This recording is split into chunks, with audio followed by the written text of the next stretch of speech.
Welcome back, gang. It's Deltia from DeltiasGaming.com, and we are going over small houses. These things range from about 40 to 70,000, and you find a couple little cool gems, and they're very decorative based on the race that you choose. So I'll go through, explain, look at them, and these houses will be fully furnished. Some really good value here about the 70,000 gold mark. So let's get started. ESO Cribs Part 3, Small Houses. The first house we have up is Autumn's Gate for 60,000 gold, the Rift, west of the map, and it has a really cool outside. So you can start seeing some of these houses have outsides, which can be decorated. You can stair your mounts here. You can put crafting stations if you want, all sorts of kind of crazy cool stuff and achievements. So this is a really good value at 60,000 gold. And the inside is pretty cool too. You got the fireplace. It feels very Ebonheart packed, making this a really good value in my opinion at 60,000 gold.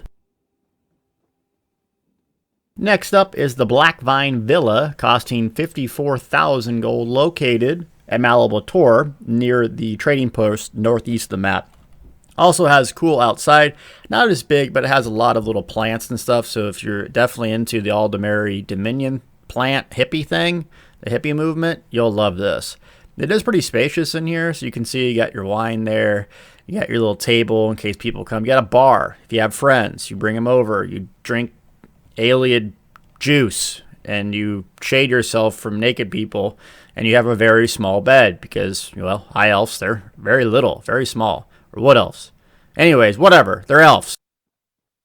Next up is Captain's Marguax Palace. I'm sure I said that wrong, and you can come inside here and you see it's not very big, and there's not like a big outdoor area. For 56,000 gold is what this costs. So cool fireplace, little bed, shade thing. Now that's a cool picture right there. Art matters, kids. Make sure you eat your peas and you draw pictures.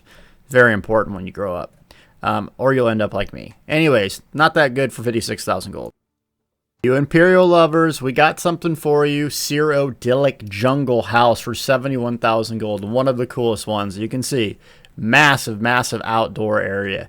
So this is my second favorite of these ranges of house, 71,000 gold. And you can like jump over and see basically the little town over there in the other opposite area. And it's instant space, so it's really cool. You can store your house, your mounts on the side there. I love this house for 71,000 gold. And it's Imperial, so you know my son Maximus, my Stamplar, he's going to love this. And the style is pretty cool with the wood. There's books because, yeah, Imperials read. We got Hammerdeck End, and this is 65,000 gold in Stormhaven, a little west of the main town, Wayrest. And this is a pretty cool house. It's very orcish. So you see that big, huge, massive painting that we walked in on there? It's really, really cool. I love the decoration. See my little orc bed. Look at that. Doesn't that look comfy? Well, I guess if you're an orc.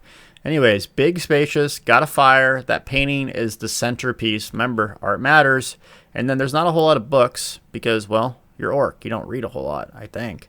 But look at that. That's cool. Hammer, sword. What else would you want in a house? Next up, we have the Argonian Humblemud, costing 40,000 gold. So it doesn't have a big, huge, massive outdoor area, but it's really cheap and it's really cool for 40,000, especially based on the lore. I mean, this thing screams Argonian fishy hippie thing. You into that? Buy this house.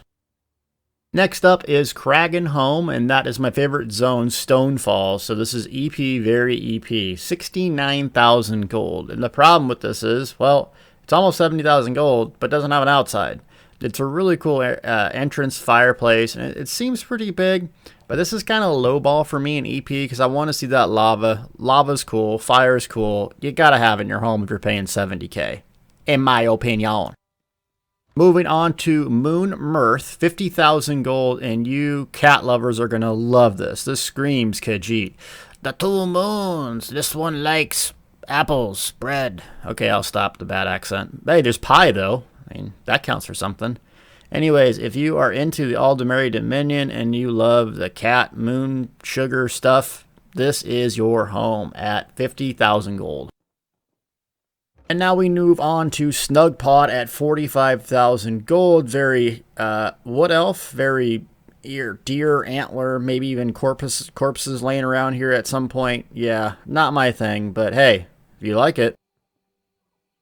Last but certainly not least, we got Twin arches at 73,000 gold. This thing is probably the best bang for your buck, and what I think is by far the coolest.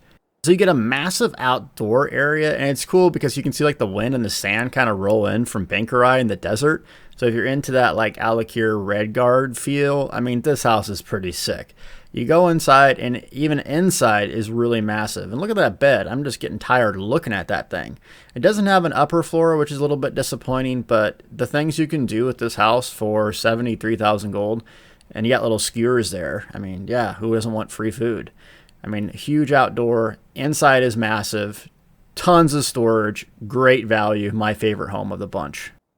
Well, gang, thanks for watching. I hope you enjoyed that. These houses are really starting to get cool. Stay tuned for medium, large manors. And so, as always, like, subscribe, and share if you like this content. We'll be moving on to balancing changes once we get these done.